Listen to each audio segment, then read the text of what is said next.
conocido como Málaga Tech Park, y nos va a contar un poquito, bueno, vamos a reflexionar sobre el presente, el futuro, la trayectoria de ese parque, puntos fuertes, retos y bueno, y vamos a echar un rato estupendo, ¿no? Yo creo, Felipe. Fenomenal, ¿no? Bueno, estoy aquí para que me cuente, me pregunte lo que quiera. Pues nada, estupendo. Primero de todo, pues nada, agradecerte eso, que vengas aquí, que hagas posible este encuentro. A mí me gusta siempre empezar los encuentros tecnológicos un poco con una nota biográfica, ¿no? Y un poco empezando, pues, al final por el principio, ¿no? Que es donde empieza siempre el relato. Y me preguntaba en tu caso cómo nació en ti la vocación tecnológica, ¿no? Y esa inquietud un poco por, por la ingeniería, en tu caso. Pues por casualidad.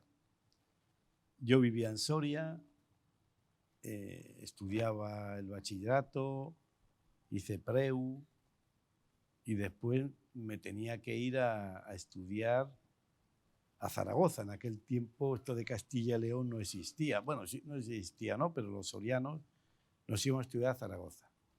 Y yo quería estudiar en Madrid.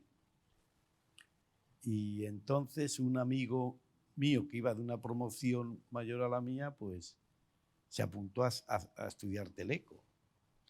Y yo dije, pues yo también. No había mucho más vocación. No sabía de qué iba eso. Sabía que era de cosas que no se veían, ¿no? Que eran las ondas. Pero más allá, y Teleco se estudiaba en Madrid. Era el único lugar en España en aquel momento donde se estudiaba Teleco. Y yo creo que fue la razón. Me fui a Zaragoza, hice el primer curso, que era selectivo de ciencias, que se llamaban entonces, que te daba acceso a estudiar las ingenierías. Y ya después de eso me matriculé en segundo de Teleco y ahí estoy. Tuve mis dudas, ¿eh? Aquí está mi mujer, que eso lo sabe mejor que yo, pero yo cuando estaba ya en quinto, quise dejar casi la carrera por ser director de cine. Menos mal que no lo hice. Menos mal que no lo hice, pero bueno, ahí tuve una beca con Ericsson y bueno, pues ya a partir de ahí ya fue todo seguido, ¿no? Esa vocación del cine, la fallida, la compartimos, Felipe, fíjate, porque yo también tenía... Bueno, es que yo me enamoré de mi mujer, esto no se puede contar ya, ¿no? Hace muchos años. Yo vivía en el Colegio Mayor Cisneros, un colegio muy dado al rugby. Teníamos grandes equipos de rugby, ¿no? Competíamos en la Liga Nacional, éramos el primero, competíamos con arquitectura y allí o eras del rugby o no eras nada. Y yo del rugby no era.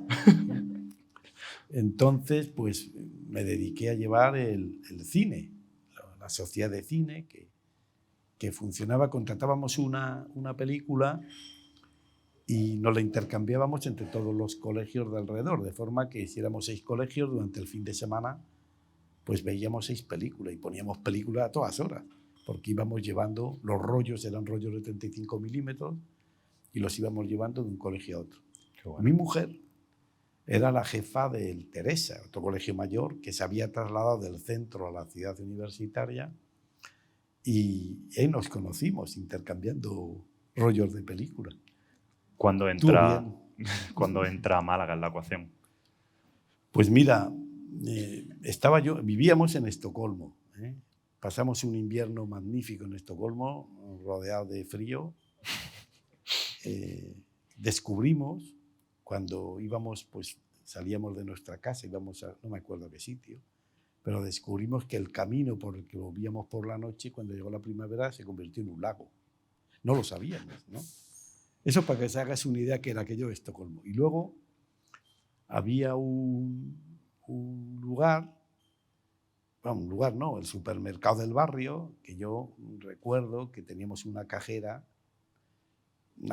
que las suecas, bueno, no digo que ahora no, no quiero entrar, pero a mí siempre me sorprendió esa piel de cerámica que tenían, que era magnífica, y cuando esta chica se fue en enero, vino a Málaga, y cuando volvió tenía la cara sonrosadita, yo dije, está bien el paraíso.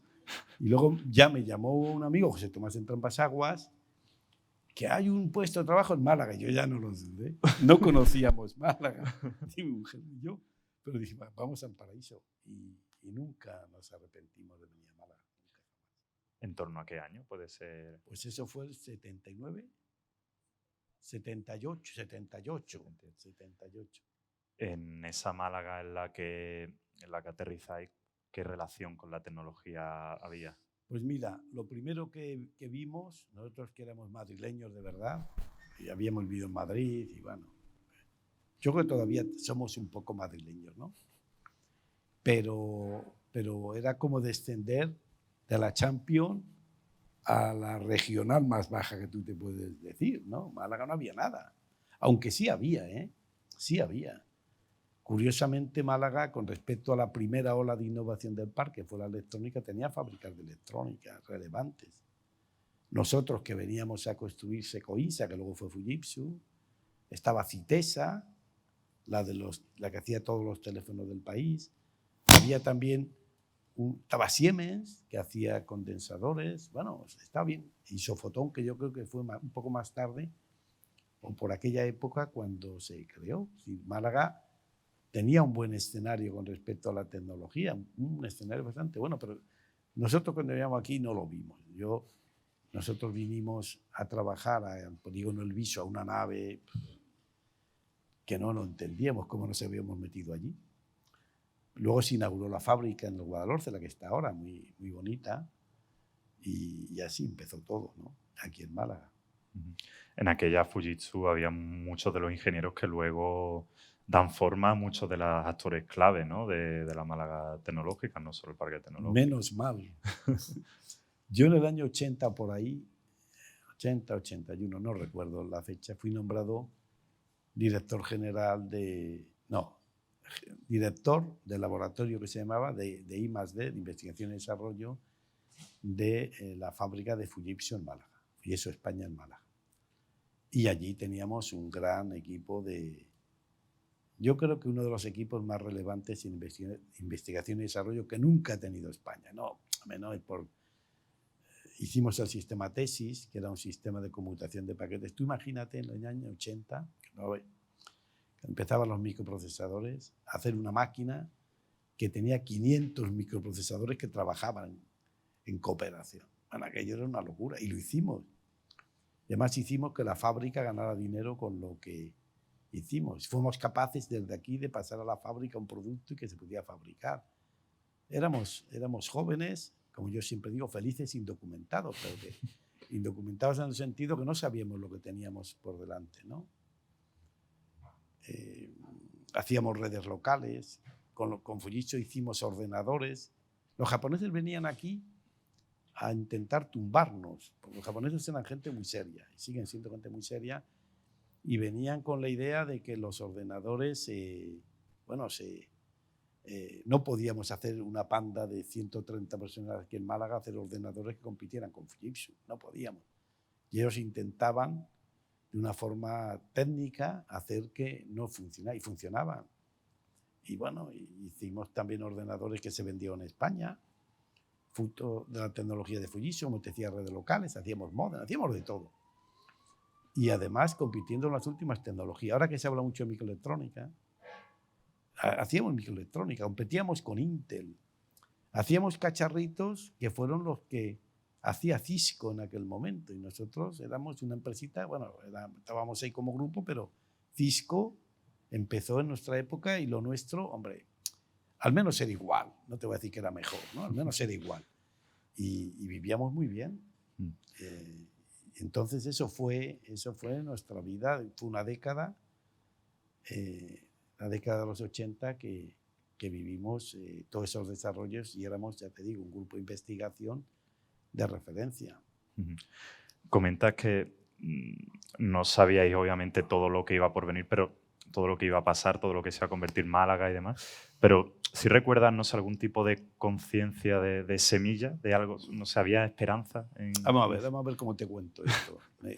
Yo tuve mucha relación con la Junta, como director de este laboratorio, tuve mucha relación. Sí.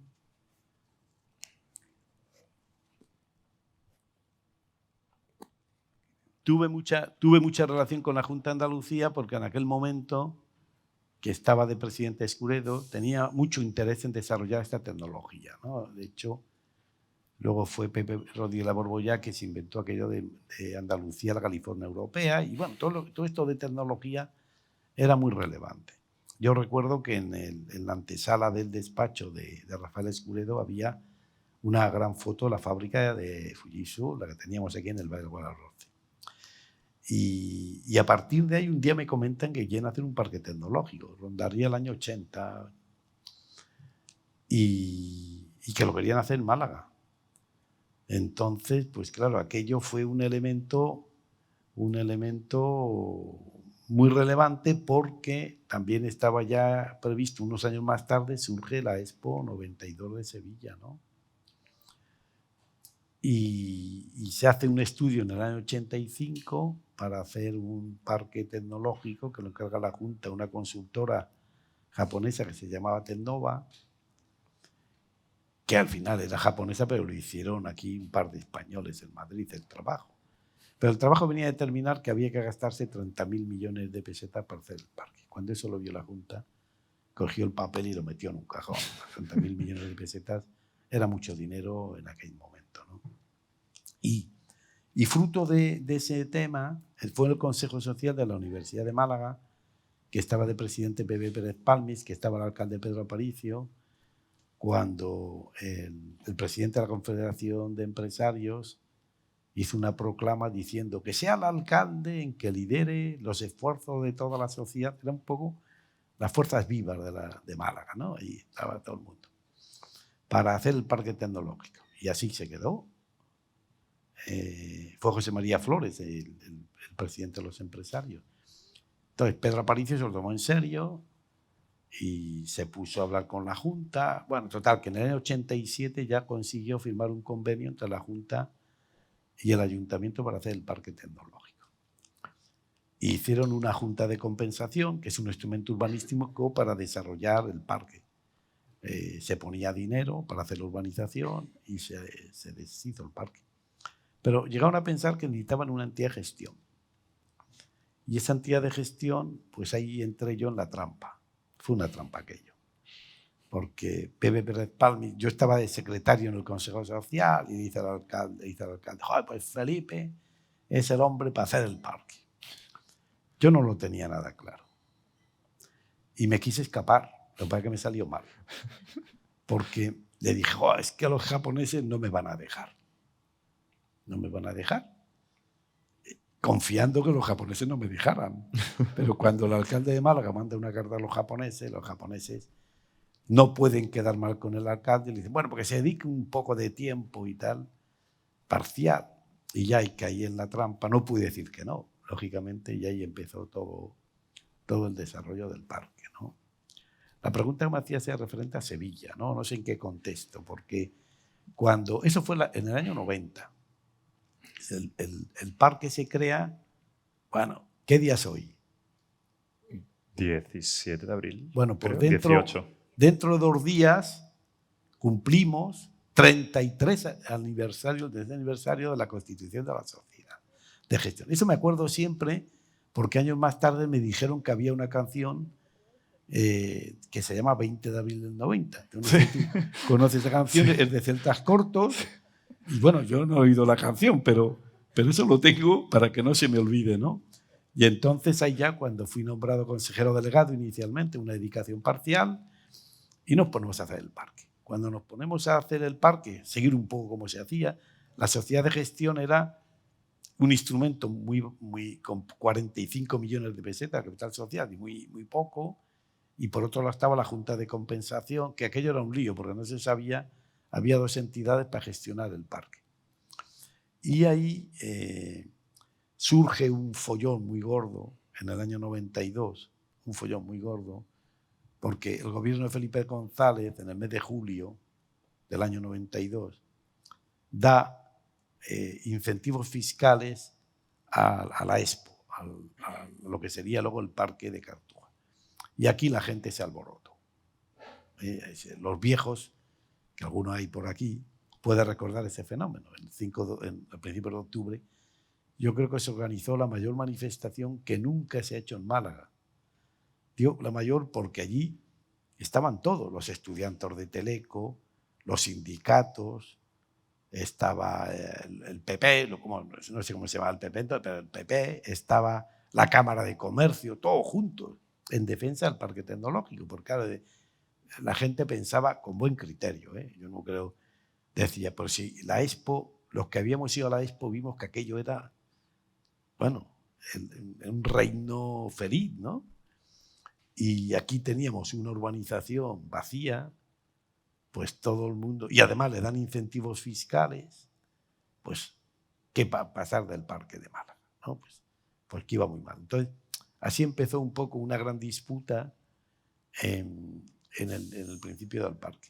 Hubo otra disputa, como conclusión de todo eso, la solución era quitarme a mí, y así me lo dijeron, de tú, hemos decidido que te vayas, pues me voy, si voy ligero de equipaje. Y me lo dijo el alcalde, con Pepe Pérez Palmi, me dijo que, pues que habían decidido los accionistas que me tenía que ir. Y pues fantástico. Y digo, pero yo hasta que no me echéis sigo trabajando. No pasa nada. Digo, sí, da lo mismo, ¿no? Y al mismo tiempo ocurrió otro percance tremendo con la universidad, porque el parque estaba vacío. El parque era más grande que la mar. 180 hectáreas, que aquello es... Mete allí campos de fútbol que no se acaban, ¿eh? El perímetro del parque tenía 7 kilómetros y todo vacío. Y yo veía que toda la Aimar de Andalucía entraba en la parcela más pequeña del parque.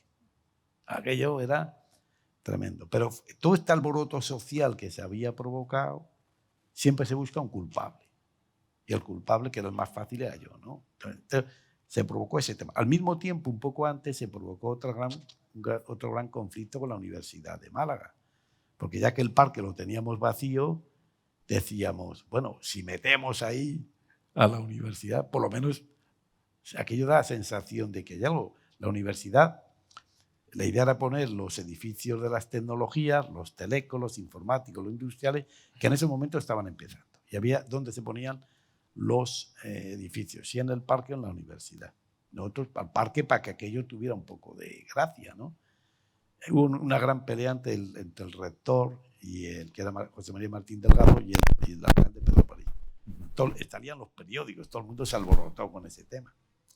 Pero al final de todo este alboroto, pues la universidad hizo los institutos, los edificios donde están, en el campus, que pasado el tiempo, menos mal, ¿no? Quiero decir que también aquello, nuestro deseo, que hubiera estado en aquel momento, yo ahora lo veo y digo, pues se tomó una decisión buena por parte de la universidad, ¿no? Y así empezamos.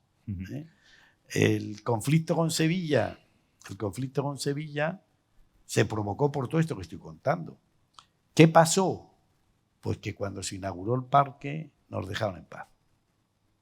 Ya, como todo si hubiera Sevilla, pues bueno, estos que siguen haciendo. Cambiaron al presidente, que el presidente inicial era Pedro Aparicio, y pusieron al consejero de Economía de la Junta, que era Jaime Montaner. Y Jaime Montaner, en vez de echarme, me dijo, tú sigue y vamos a transformar esto. E hicimos algo que ha sido el gran éxito del parque, que es unir la entidad de gestión con la Junta de Compensación. Con lo cual hicimos una entidad de gestión que era propietaria de los terrenos, porque cuando había entidad de conservación, no se podía, cuando había la Junta de Compensación, no se podía gestionar el parque. ¿Por qué no se podía gestionar? Porque cada vez que vendimos una parcela, y el caso más tremendo fue el de la Hughes, pues había que pedir a las administraciones autorización para poder hacer esa transacción. Y para muchos, para el ayuntamiento, era vender patrimonio. Vender patrimonio, bueno, y eso era muy difícil. Entonces, lo que hicimos fue meter los activos en la sociedad de gestión y en vez de tener el ayuntamiento, por ejemplo, el ayuntamiento y la Junta de Andalucía, en vez de tener terrenos, tenía acciones, que eso ya es distinto. Entonces, nos permitió a partir de ahí empezar a gestionar. Y esto lo hicimos con Jaime Montaner y ya se olvidaron de que me querían echar, ¿no? Hasta hoy.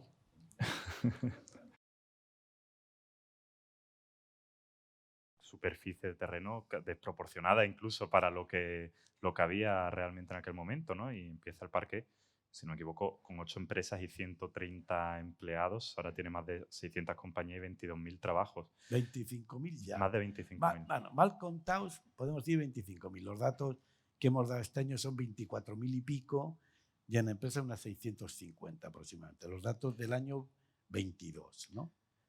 ¿Cuánto se parece el parque tecnológico de hoy en día a lo que imaginabas en aquel momento? ¿O nunca llegabas a ver algo tan numeroso, tan cuantitativo? Yo siempre vi el parque. No como es ahora, pero siempre vi el parque. Es decir, yo estaba convencido de cosas que ahora son verdad, pero en aquel momento eran erróneas, ¿no? Por ejemplo, yo estaba muy convencido de lo que llamaban los cinturones solares, ¿no? Lo que se llama el Sunbelt. El Sunbelt fue el proceso que creó en Estados Unidos la creación del Silicon Valley, simplificando mucho. Y yo, ¿por qué estaba convencido? Porque yo cuando estudiaba en la universidad, estudiaba Teleco, estaba en cuarto, en quinto, recibíamos unas revistas de diseño electrónica y las revistas para anunciar, pasa como ahora pasa aquí, no era diferente, que no había gente para todo el follón que había por allí montado. Y entonces lo que publicaban era un anuncio en estas revistas donde se veía la mitad del anuncio o más del anuncio, era un chico o una chica haciendo surf. Y abajo pedían un ingeniero de microondas, ¿no? Es decir, bueno, yo digo, joder, pues aquí tenemos lo mismo, aquí tenemos lo mismo con el Silicon Valley, lo mismo. Tú analizas el Valle de Santa Clara, que es donde está el Silicon Valley, entre San Francisco y San José, 70, 80 kilómetros. Yo digo, esto es el Valle del Guadalhorce, sí, es igual. Las bugambillas, allí limoneros no tienen, pero tenían albaricoque, tenían frutales. Bueno, digo, esto es lo mismo, digo, aquí va a pasar lo mismo. Y además yo decía, joder, pues esto está bien, porque además tenemos aquí la Costa del Sol, que aquí viene mucha gente a retirarse a vivir y tal, de empresarios europeos. Ya se daba aquel fenómeno en aquella época. Y dentro de mi inocencia me gasté un dinero que no tenía en poner un anuncio en el Financial Times. Ya, tecnología, progreso, calidad de vida. ¡Qué fantástico! Convencí, y claro, el anuncio no te da derecho a que te hagan un artículo. Además, eso para los periódicos serios es pecado mortal. Oye, que no estás comprando un artículo. Pero convencí al corresponsal en España del Financial Times, que se llama Tom Barnes, Arañón, para que me escribiera un artículo. Y dijo, joder, Tom, escribe un artículo, hombre. Aquí en la Costa del Sol, el Zambel, no sé qué. A ver si viene alguien. Y lo escribió, pero aquí no vino nadie. Aquí no vino nadie. Entonces, yo esperaba lo de ahora, pues, hombre, en esencia sí tenía la idea que aquí se podía desarrollar lo que está pasando ahora. Me equivoqué en el tiempo. Y me equivoqué en las olas de innovación que se han generado desde aquel momento. En eso me equivoqué. Por lo tanto, lo hemos pasado muy mal durante estos 30 años. Ha habido años que vendimos un camino, como toda actividad comercial. No te voy a explicar cómo vendimos el camino, no merece la pena. Pero vendimos un camino, es decir, años de sequía total. Cuando empieza el parque,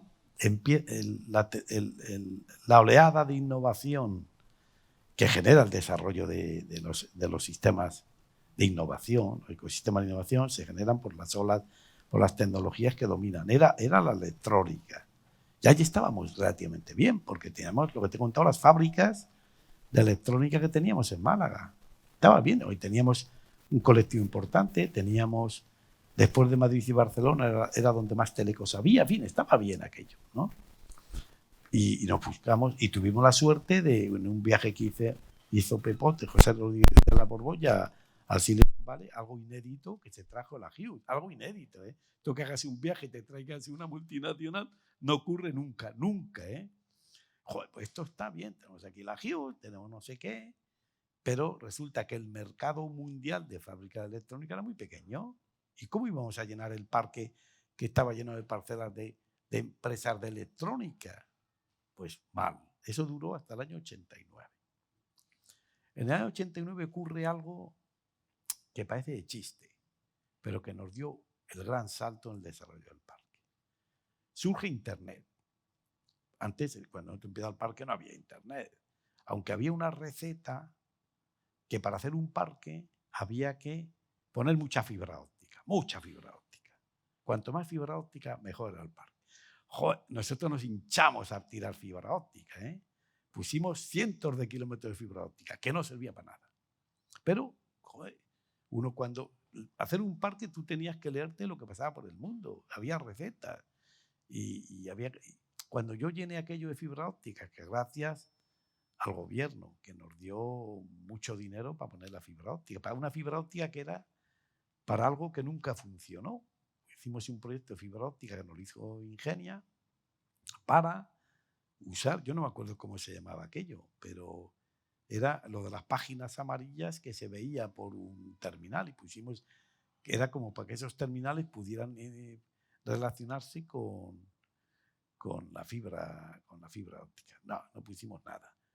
Pero en el 89, cuando aparece Internet, resulta que es una gran oportunidad para fibra óptica. Cuando empezamos, por terminar el inciso inicial, las empresas nadie quería fibra óptica. Lo que querían eran teléfonos, que no había. Hicimos que CTCom se convirtiera en central telefónica del parque. Y allí, bueno, pues, les daba líneas a los que había por allí. Pero en el 89 resulta que allí, con esa fibra óptica, podíamos tener internet a 100 megabits. Yo no sé si alguien se acuerda aquí qué velocidades fuera del parque se podían obtener con internet. Los más listos y los más que ponían más dinero tenían un módem de 9600 bits. No sé cuántas veces órdenes de magnitud menos. Y eso nos dio un empujón tremendo. El desarrollo de internet nos animó a traer muchas empresas al parque, que hizo que del 99 al 2007 el parque se llenara. El parque que vemos ahora prácticamente es el parque de aquella época. Se llenó. Había momentos que teníamos 50 grúas en el parque. 50. Era aquello, bueno, la ciudad de los prodigios. Y aquello se desarrolló muy bien. Hasta que llega, esta es la segunda ola de innovación, lo que es el software y el internet. La tercera, cuando llega el 2007, se nos cae el parque. Se nos cae. Se hunde. Porque la crisis, aquella crisis financiera, económica, no sé cómo llamarla, fue tremendo para las empresas del parque. Perdimos 3.000 empleos y no sé cuántas empresas. Perdimos casi todo. ¿Pero qué pasó? Que las grandes empresas en aquella época vieron que para poder mantener sus márgenes tenían que aumentar la productividad.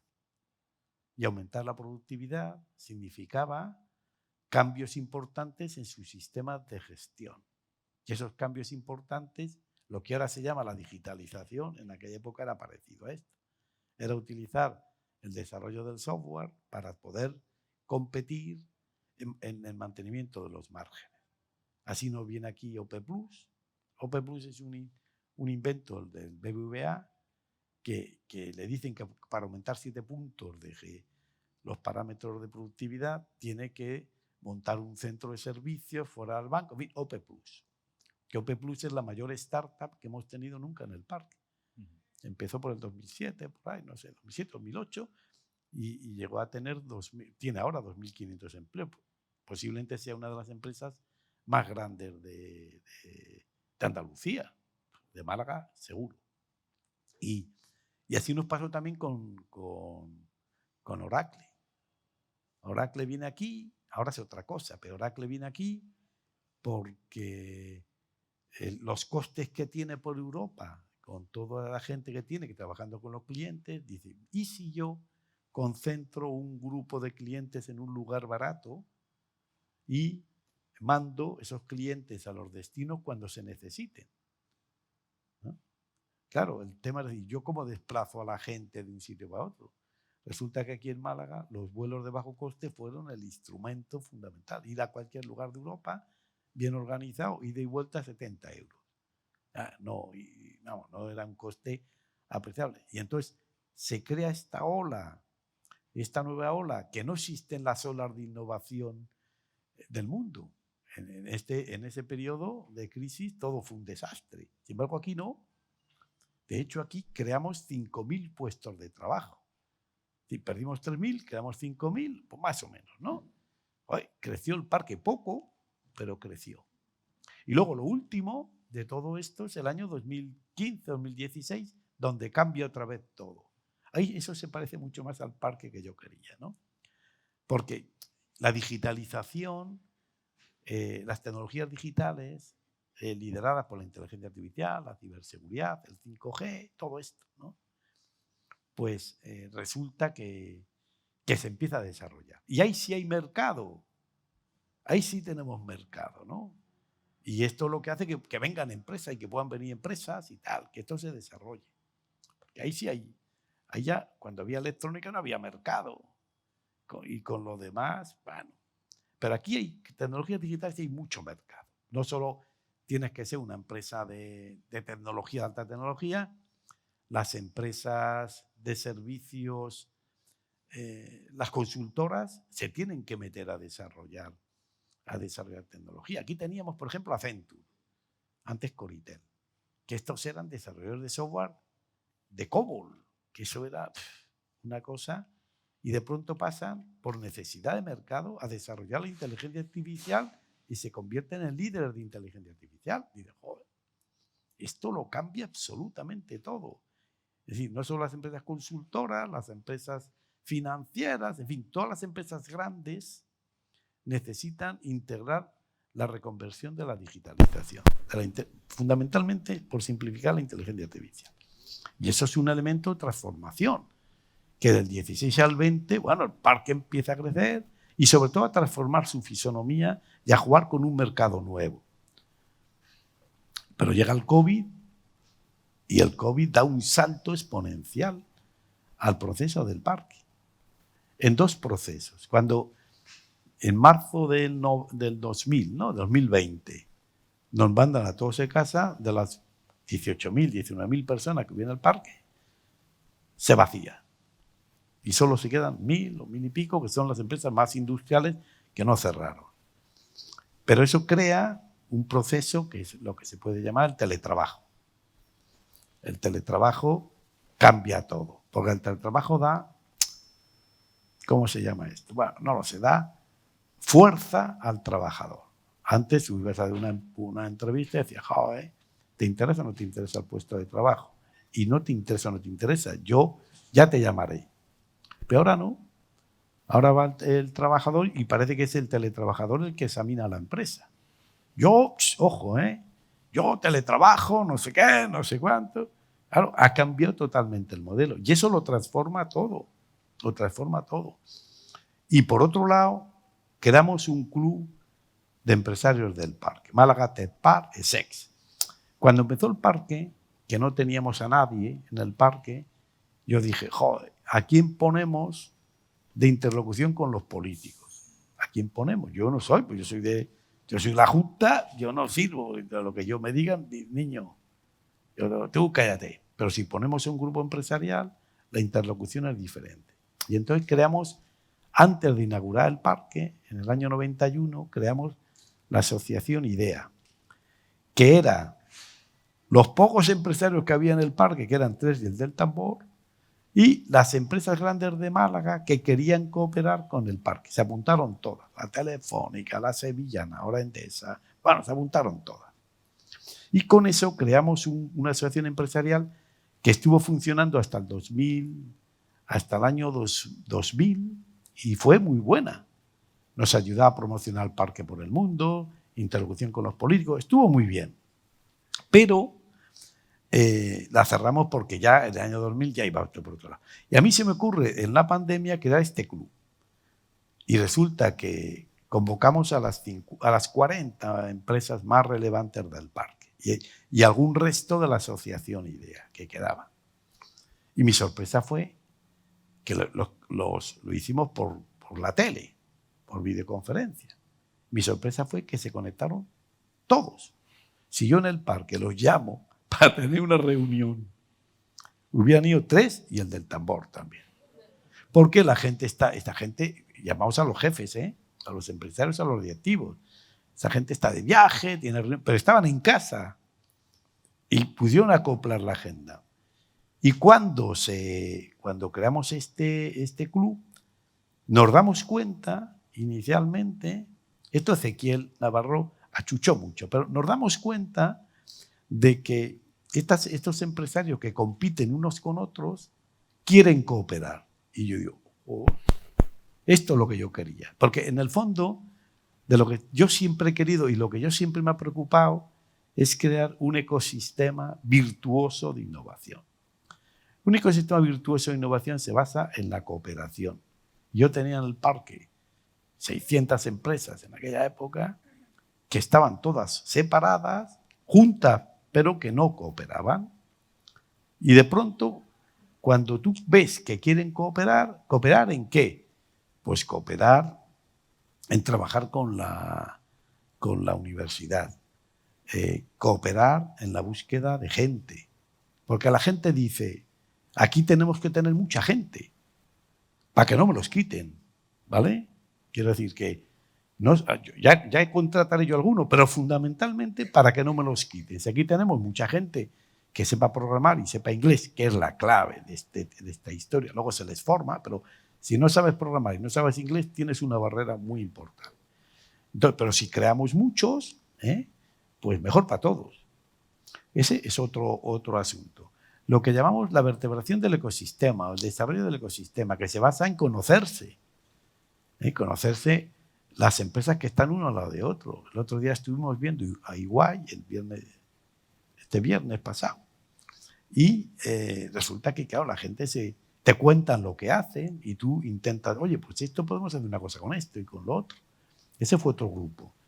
Y llega un momento en que la Junta, rebosante de entusiasmo por los fondos Next Generation cuando empezaron, todo el mundo, vamos a cambiar el mundo, España, de arriba abajo. Rebosante de entusiasmo nos pidió que hiciéramos una ficha de proyectos que podíamos desarrollar en el parque. Y claro, ya teníamos el club, a Málaga Tech Paresex, y nos quedamos impresionados porque salieron proyectos en cooperación por valor de 400 millones de euros. Y yo dije, ya está, esto ya está hecho. Bueno, ¿qué pasó? Que luego a la Junta no le han dejado gestionar los fondos europeos. Pero bueno, el entusiasmo ya está puesto ahí. Y de hecho tenemos proyectos que estamos haciendo, pero nos falta un instrumento. Y creamos la Fundación, el Instituto Ricardo Valle Innovación, que es el instrumento para tener un instrumento para desarrollar los proyectos. Donde están las empresas, donde está la universidad, donde está el sector público y todo junto a ver qué pasa. Este es el camino del nuevo parque tecnológico. Además de que nosotros tenemos dos vectores de trabajo. Uno, crear más espacio para poder tener oficinas para que venga la gente. Si no tienes infraestructura, no viene, no puede estar. Y por otro lado, vertebrar el ecosistema de innovación local. Por eso, en ese escenario que es un intangible, el parque ya no es solo el parque. No son las empresas del parque, son todas las empresas de Málaga que quieran, las que están en Málaga, las que están por la costa, que se unen, y las empresas de España, de Andalucía primero y de España también, que quieran participar de ese escenario intangible de cooperación para desarrollar una economía en esa cooperación mucho más alta que la que teníamos antes. Y con esto te he contado todo. Todo. Tenía yo aquí como 5 preguntas que de repente han quedado respondidas todas de golpe. Pero te he contado todo. Pero no obstante, pregúntame lo que quieras, hermano. No, me interesa también, brevemente antes de pasar una perspectiva más futura y demás, pero ¿cómo ha podido cambiar la propuesta de valor del parque, ¿no? Porque entiendo que al principio, cuando no había tanta atracción del ecosistema tecnológico de Málaga, pues sí que había que tirar mucho, oye, pues aquí los sueldos pueden ser más baratos, hay más calidad de vida y no sé qué, pero entiendo que a día de hoy no va tanto por ahí. No sé en ese sentido cómo ha cambiado. Mira, al principio Málaga siempre ha sido barata comparado con Madrid, Barcelona y con Europa. Y no te quiero contar con Estados Unidos. Eso siempre ha sido así. Aquí con menos dinero se vive mejor. Esto es clarísimo. Esto te lo digo en mis carnes, ¿no? Sí, yo podía ganar muchísimo dinero por Madrid, Barcelona, por el Silicon Valley. Te aseguro que no viviría como vivo aquí. Seguro. Y eso es un valor que ahora en esta nueva posición del teletrabajador vale mucho. Málaga siempre ha sido barata, pero siendo barata, como te he explicado, no venía nadie. Y no venía nadie porque no había un ecosistema. No había...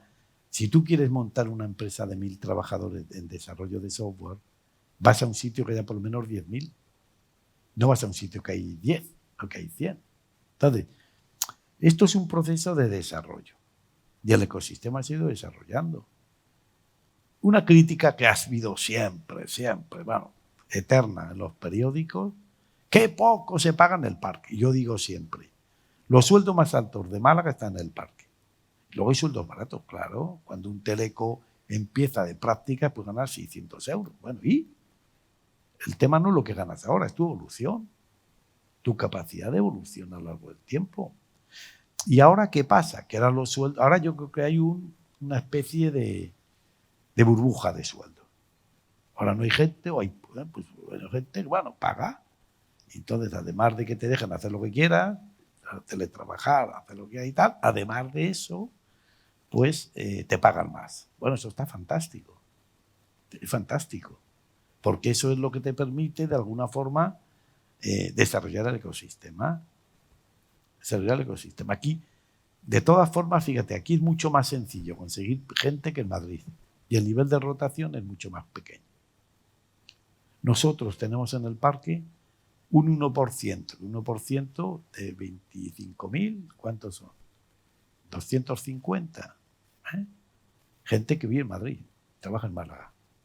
No, que vive en Madrid para empresas de Málaga. No está mal. Quiero decir, y ese es el caso peor que puedes tener. Porque el que vive en Madrid quiere venir rápidamente a Málaga.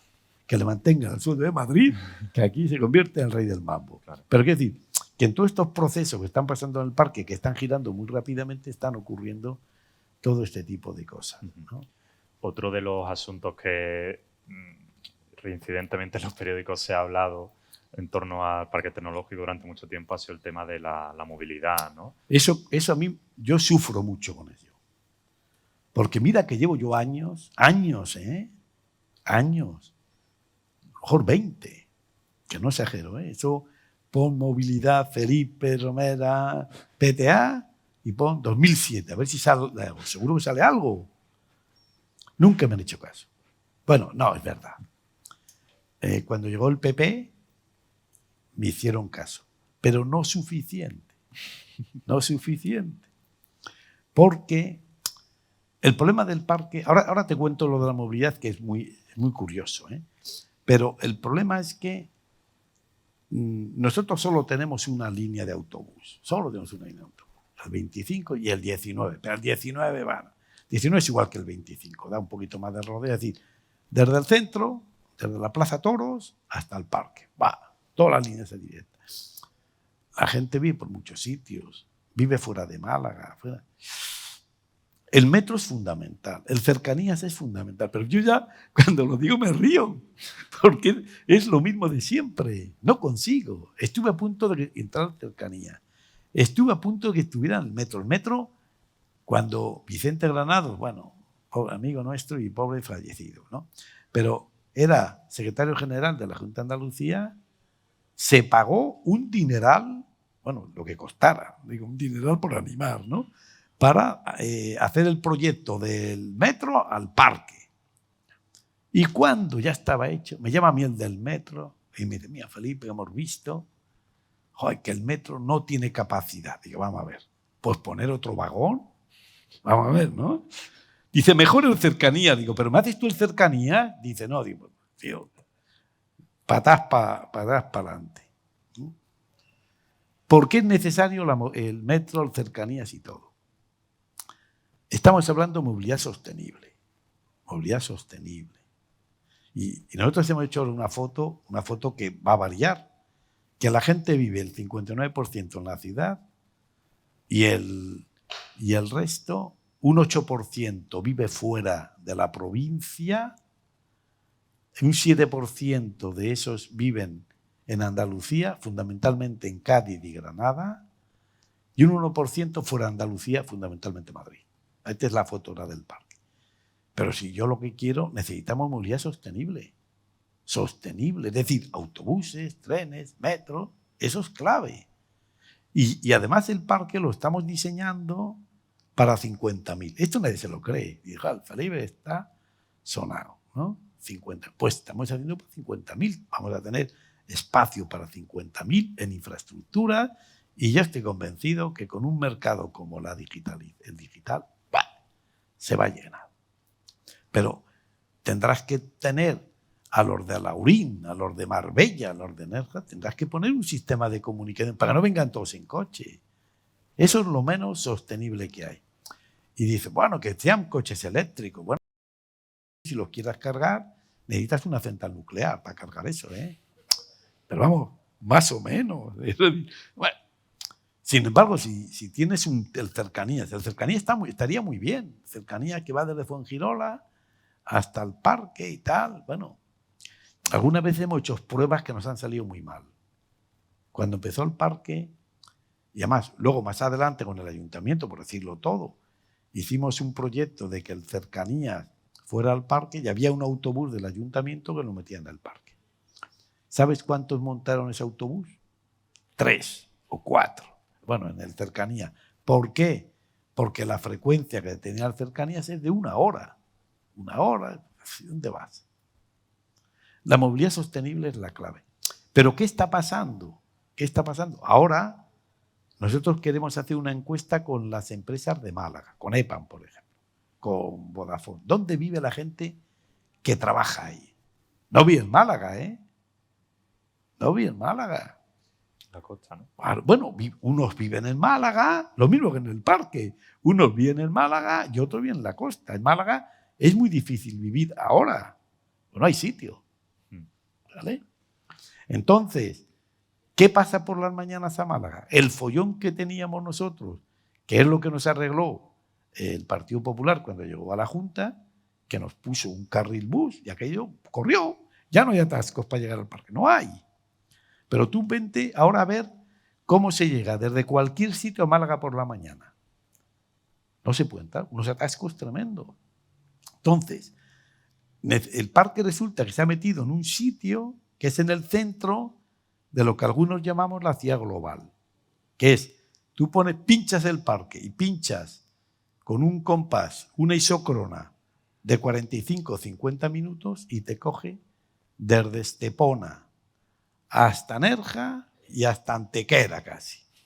Y entonces ahí es el sitio más accesible para llegar ahora. Resulta, cuando el parque era el sitio imposible para llegar. Esto se va a ver pronto, esto se va a ver muy pronto, cómo va a ocurrir este tema. Y entonces, claro, pero si el parque no está suficientemente conectado, sostenible, pues a meter más coches. Nosotros ahora tenemos aproximadamente la mitad del parque en teletrabajo. La mitad. Y no hay sitio para aparcar. Yo digo, joder, cuanto más teletrabajo, mejor. Pero las empresas ya no están en eso. Las empresas ya dicen, no es que no quieran teletrabajo, no les queda más remedio, pero más a trabajar. No menos, más a trabajar. Cuando un teletrabajador es muy remoto, se convierte en un mercenario para la empresa. Yo hago un proyecto, lo hago, y cuando lo termino, si la empresa me da un proyecto que me gusta, me quedo. Si no, si me la da otra, me voy a la otra. Eso ha cambiado todo el mercado de trabajo. Ahora, si tú lo tienes cerca, yo qué sé, le cortas el pelo, yo qué sé, le haces networking. Sí, creas comunidad, ¿no? Claro, es decir, haces que la gente se vea, se conozca, haga cosas, porque el que está por la tele será muy productivo, pero de ahí no pasa, ¿eh? Entiendo que con esa concepción metropolitana un poco que plantas de Málaga, casi que mejor cercanías que el metro, ¿no? Por focalizar en alguno de los dos. Todo. Yo, de verdad, todo. La solución de la movilidad nunca es única. Y es una solución muy difícil. Mira, esto es un detalle que no sé si lo debo contar por impropio, pero bueno, estamos aquí en familia. No sé si visteis un artículo magnífico que nos sacó el Frankfurter Alemán Institut, haciendo una referencia, Málaga, Picasso, el parque. Fantástico, propaganda fenomenal. Pero el hombre, es decir, el corresponsal del Frankfurter, ¿qué hizo? Como lo que hacen los alemanes. Cogió el AVE, se fue a la estación, hizo al parque en autobús y tardó más casi de la estación al parque que de Málaga a Madrid. Y el hombre no lo entendía, digo yo tampoco. Se lo decía así, porque en Alemania, cuando hacen un desarrollo industrial, que esto lo conozco yo muy bien, y en muchos países, lo primero que te ponen es el tren. Claro, aunque no vaya nadie, pero lo primero que te ponen es el tren. Mira, el parque representa el 22%, simplificando, entre directo e indirecto del empleo de Málaga y del PIB de la ciudad de Málaga. Casi una cuarta parte, casi menos. Y tú dices, joder, parece que le estamos castigando. Otra cosa es que seamos pobres. Yo ahí no me meto, ¿no? Que no tengamos dinero para todo, que también lo entiendo, o que hay otras prioridades, también las entiendo. Pero, hombre, soy muy beligerante con la movilidad. Y ahora más, porque la movilidad tiene que ser sostenible. Aquí todo el mundo se le va por la boca la sostenibilidad. ¿Pero qué hacemos? Claro, el alcalde decía que en las Torres de Resol, si uno trabaja abajo y va para arriba, va bien. Sí, pero es que eso no es así. Eso no es así. O no es así en muchos casos. La gente vive desparramada. Y la tienes que llevar o a la ciudad, ahora la ciudad se está moviendo muy bien, o al parque. Es más fácil llevarla al parque desde la provincia que a la ciudad. Mucho más fácil. Mucho más fácil. Te lo digo yo. Mira a ver cómo desde Laurín vas a la ciudad de Málaga. Yo no sé cómo se va. En coche. Y desde Laurín al parque en coche. No hay diferencia. Pero al menos se tarda mucho menos desde Laurín al parque de Laurín a la ciudad. Por poner un ejemplo, ¿no? Es decir, si yo lo que intento es ofrecer un escenario comprensible sobre lo que está pasando. Málaga, con la encuesta que hemos sacado sobre dónde vive la gente, estamos planteando un esquema de la Málaga global, que ya existe. Es que eso ya existe, pero nadie la ve. Nadie la ve. Los políticos la tienen que ver. Pero claro, el problema es que no es fácil, porque cada pueblo dirá lo que quiera. La Junta no sé lo que dice. El Ayuntamiento de Málaga tampoco sé lo que dice. Quiere decir, porque esto es convertir un territorio amplio de 1.700.000 personas, un sitio espectacular, con un valle del Guadalhorce vacío, con unos pueblos en el valle del Guadalhorce que pueden crecer y mantener el escenario natural, que es el Valle del Guadalhorce, que es de los más importantes, al menos de España, no vamos a decir del mundo, pero que tiene un ecosistema fantástico, la Hoya de Málaga, mantenerla, no es para llenar, no es para hacer diseminados dentro de los limoneros, no, es para hacer crecer Cártama, las ciudades, los pueblos, hacerlos crecer y mantener un territorio verde, que son el equivalente a los jardines, tenerlo ahí. Desarrollar la agricultura, que ahora es la clave de desarrollar la agricultura, y buscar agua debajo de las piedras, que se puede. Comentabas antes justamente cómo ya no solo el parque, sino que las ciudades se están moviendo muy bien, ¿no? Y vemos que muchas veces ahora las tecnológicas también buscan su sede, y algunas incluso únicamente buscan su sede en la propia ciudad en sí, ¿no? Y es fantástico, y es fantástico. Claro, pero y cuando ves las tecnológicas que se quejan que no encuentran oficinas en el centro, cerca y tal, ¿no le da un poco de, jolín, veniros al parque, ¿no? Que aquí tenéis seguro ellos ese lo espacio? saben. Todas las tecnológicas saben que tiene el parque. Lo que pasa que muchas quieren estar en la ciudad, y eso es fantástico. La ciudad, yo no sé dónde se meten, pero se meten. No, es verdad, no hay oficinas y tal, pero las empresas están ahí, ¿eh? Tú has hablado con el de EPAN, que tiene 1.000. Oye, los de Vodafone, que tienen un montón. Las empresas se meten. ¿Cómo se meten? Pues como pueden. Y es fantástico. Es decir, yo no voy a protestar nunca de que haya una disputa entre el parque y la ciudad. Te he explicado que el parque es un ecosistema. Lo que yo sí quiero es que las las empresas tecnológicas de la ciudad sean parte del ecosistema del parque. Eso sí, ahora que si está en la ciudad, cada uno ya verán los problemas que tienen. Si van a tener los mismos problemas que el parque, son los mismos. Pero la gente no vive en la ciudad, la gente no va a vivir en la ciudad y va a tener esos problemas. Pues habrá que resolver todos los elementos de movilidad de la Málaga global, que es la comunicación de los pueblos o de las ciudades con la ciudad, entre sí y con el parque tecnológico. Mira, os sorprenderíais de ver qué está pasando en Marbella. No, si se sabe. ¿Qué está pasando en Fuengirola? Es espectacular. En Fuengirola hay más de 3.000 finlandeses trabajando en empresas de distinto tipo y condición. En Torremolinos. No se ven, pero están ahí, ¿eh? Yo digo, todas esas empresas debemos de configurar el ecosistema del parque. ¿Por qué digo el ecosistema del parque? Porque el parque es una buena marca de referencia. Y eso no significa que estén en el parque, que no. Cada uno esté donde quiera. Ahora, a la hora de vertebrar un conocimiento, una interacción con las empresas, un ecosistema de innovación, yo lo veo en la provincia. Yo no me quedo en el parque, no, porque además no es así. No es así. Yo tengo Vodafone está en el club, EPAM va a entrar en el club, Google está en el club. ¿Qué más me da a mí que esté en el Málaga? Me da igual. ¿Y cómo se concretan esos puentes, ya no solo entre la ciudad y el parque, sino también entre esa comunidad que muchas veces comentaba Fuengirola y tal, muchas veces comunidad internacional, ¿no? Que se mueve en otro idioma, se mueve con otros intereses y no sé, ¿cómo se puede entender esos puentes? Pues eso no lo hemos hecho todavía. No lo hemos hecho. Con Marbella, tú escribías el otro día, no sé qué historia, de que si no hablan las startups en inglés y tal, toda la razón. Y yo estoy convencido, en Marbella hay un grupo de inversores espectacular, que no tiene ninguna relación con nuestro ecosistema. Hay que meterlos, invitarlos. Pero eso es un desarrollo más empresarial.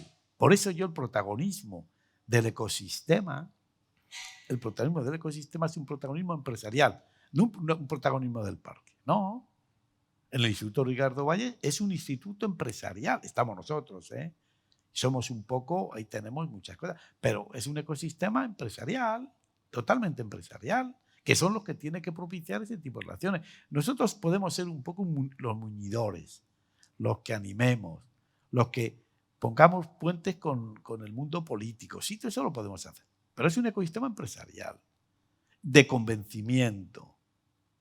Y esto es como los bares, ¿no?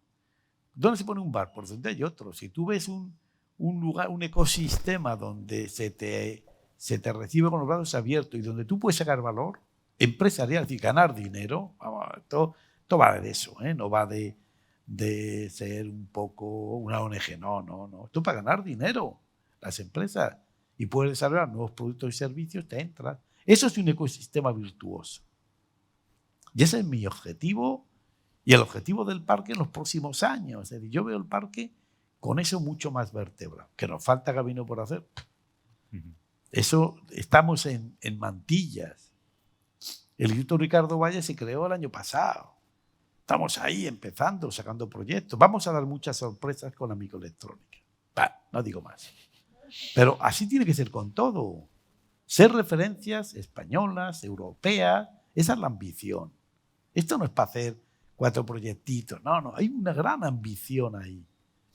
El alcalde nos ha estado siempre ahí. Aquí está Susana, y las veces que hemos tenido que aguantar al alcalde sobre cuándo creábamos el instituto, yo decía, Paco, vamos a esperar un poco, vamos a esperar. Nos machacaba. Es decir, un gran impulsor, pero eso es bueno, que el sector político impulse, pero la atracción debe ser empresarial. Y ahí es donde yo veo esa Málaga global tecnológica alrededor del parque, es como yo la veo, ¿no? Pero todos, aquí no sobra nadie, que donde esté, donde quieran, donde podamos tener una isocrona cómoda. Toda la movilidad. La conectividad entre las empresas, eso es la clave. nosotros tendremos espacio. Nosotros tenemos 150.000 metros cuadrados de oficinas. Nadie tiene tanto como nosotros. Unas limitaciones, una cosa, pero nadie tiene tanto como nosotros. Y ahí podemos meter 50.000 personas, que van a venir sin duda. ¿Cuándo? No lo sé. No lo sé. Pero al ritmo que vamos creciendo, ya llevamos 25.000. Mira, lo más difícil en la vida es pasar de 0 a 1. No hay ningún número que multiplicado por 0 te dé 1. Es un salto infinito. Pero de 25.000 a 50.000, por 2. Eso está tirado. No, pero vamos a ver. Málaga, y hemos conseguido lo más difícil. Es que Málaga, yo no digo que esté de moda. Málaga es una referencia. Mira, cuando vino Capgemini, yo no sé si estaba Susana allí o no. Cuando se inauguró Capgemini, aquí, que han montado un centro de ciberdefensa, tal, vino el jefe de Capgemini de ciberseguridad. Una persona, un holandés que yo creo que tendrá 20.000 personas trabajando en ciberseguridad. Y dijo, yo me reía, te lo digo verdad, hemos venido aquí porque Málaga es un hub global de ciberseguridad. Y yo decía, hombre, ¿no? Pero luego lo pensé y digo, si yo lo digo eso, nadie me hace caso, con razón. Pero si lo dice uno de estos, está creando un estado de ánimo para que lo sea. Y acabará siéndolo. Y acabará siéndolo. Porque los prescriptores son esa gente, no soy yo. Google ha sido un gran prescriptor, Telefónica es un gran prescriptor, Capgemini es un gran prescriptor. Joder, ¿qué nos falta? Yo no vendo eso, lo venden ellos. Hemos triunfado. Cuando se producen esos temas, es triunfado. La universidad, afortunadamente, la tenemos en el centro. La universidad está jugando a todo. Como nunca pensé yo que una universidad pudiera colaborar con el entorno económico. Tenemos un vicerrector, que es Javi López, que se pasa el día trabajando con este ecosistema. Es fantástico. Es fantástico. Esto es lo que todo el mundo quiere desear y no consigue. Aquí lo tenemos. Bueno, 10 años son muchos años. Yo no sé ver. Yo digo, los próximos 2 años nos van a ir bien. Pero el tercero, ya no lo sé. 10 años son muchos años, ¿eh? Pero yo creo que si la tecnología digital sigue, que yo creo que va a seguir, porque la inteligencia artificial nos va a dar unos palos que no sabemos dónde nos va a llevar, pero va a seguir, esto está hecho. Necesita, porque hay otro problema a considerar. ¿Cuánta gente cabe en Málaga? A mí eso me preocupa mucho, ¿eh? Porque lo bueno de Málaga es que es una ciudad media donde vivimos todos bastante bien. Cuando tú dices que al parque tardas 20 minutos o 25, yo vivo en el Palo. De mi casa a la estación María Zambrano tardo lo mismo, ¿eh? Lo mismo. Es decir, lo importante son las isócronas. Esto de la ciudad de los 15 minutos, que está ahora tan de moda, no vale para el trabajo. A no ser que te quedes en tu casa a trabajar. Ahí sí. Vale para el centro de salud, vale para el supermercado. Esto lo hacía. Yo vivo en el Palo y vivo en una ciudad de 15 minutos. De 15 minutos. Y tengo todo. No necesito menos el trabajo. El trabajo hay que ir a venir al parque. O a otro sitio. O a Málaga, al edificio de La Farola, ¿no? Pero ir desde mi casa al edificio de La Farola, no creas que tardo menos que ir al parque, ¿eh? Fíjate las cosas que te estoy diciendo. Pero es verdad que puedo hacer algo que no puedo hacer ahora yendo al parque. Que me cojo el 3, el 8 o el 11, que son autobuses que pasan cada 5 minutos de menos, y me llega allí, pero no tarda menos de 15 o 20 minutos en llegar al autobús. Aquí lo importante son las isócronas. Esa es la clave de todo. La isócrona te marcan los territorios, te marcan los desarrollos de las ciudades. Y aquí tenemos la suerte de tener, esto no es Madrid ni Barcelona, grandes áreas metropolitanas infinitas. No, yo no quiero eso para Málaga. Yo quiero una Málaga global. Te lo he explicado. La ciudad desarrollándose, las ciudades de la Costa del Sol desarrollándose, las ciudades del País de Guadalajara desarrollándose, dejando un gran espacio natural. Esta es la clave. Para limones, para aguacates, para lo que sea. Nos falta el agua. Pero el agua es fácil. No, yo no me voy a poner a discutir el agua, ¿eh?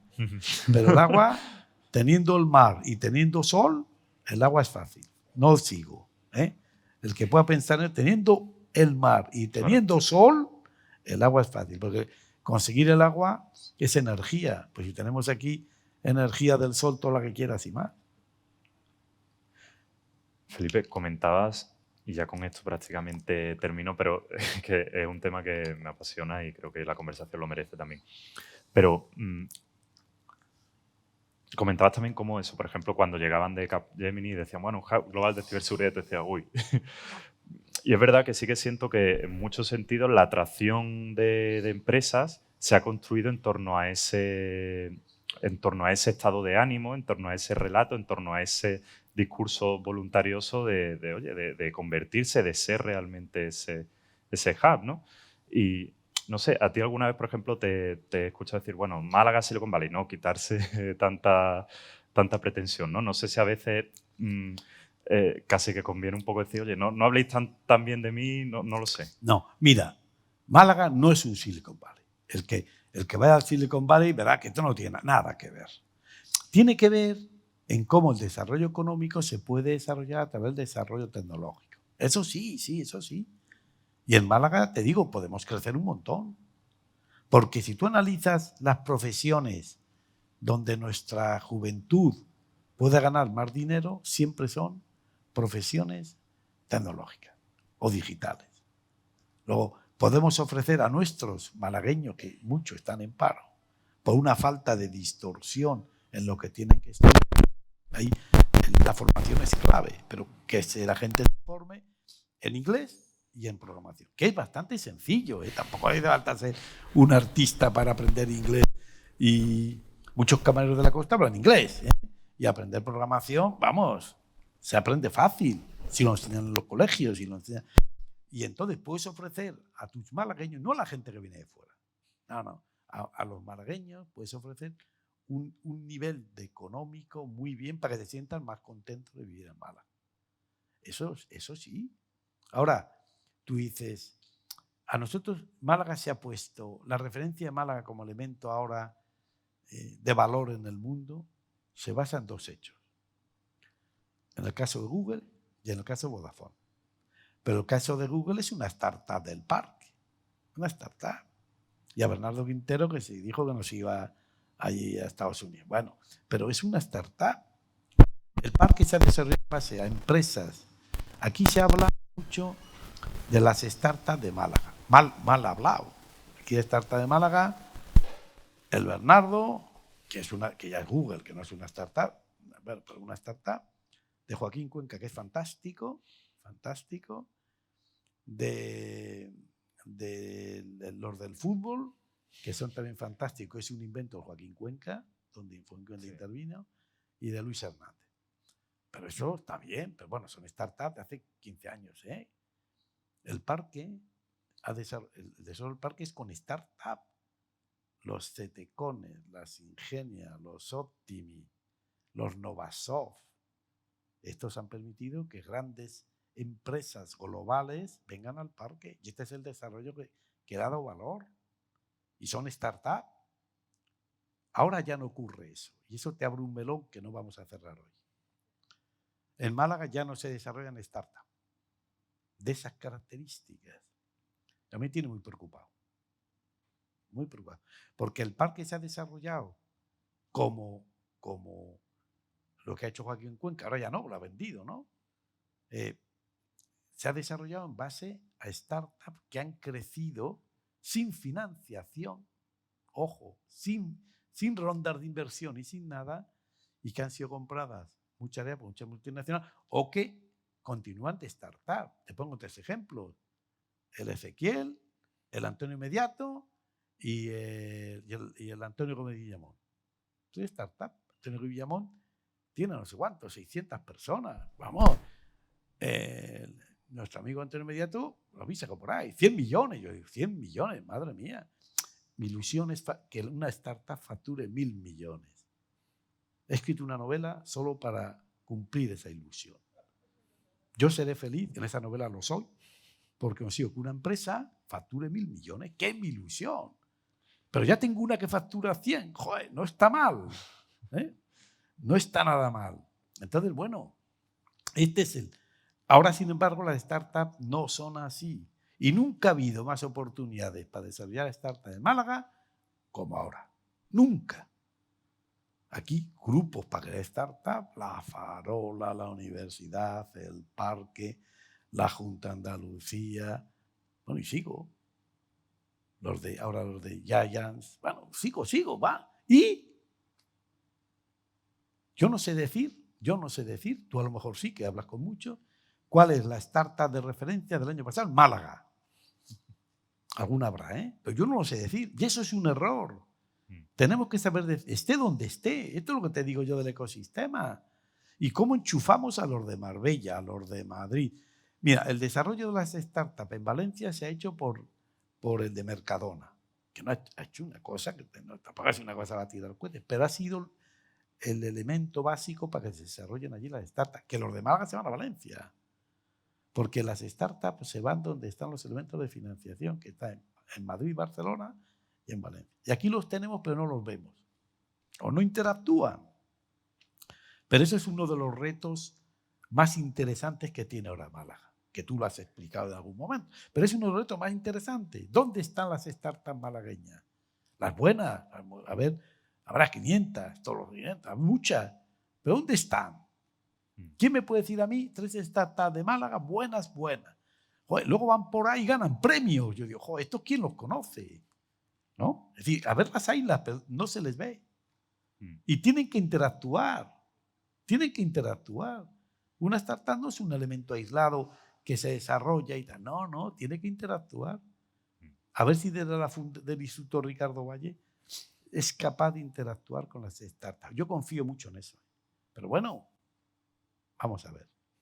Sí, da la sensación de que falta una gran ganadora, ¿no? La nueva generación para hacer ese ruido, ¿no? Que comentabas que ya hacía un Virus Total, un Aptodown, un Bisover, un Flippy.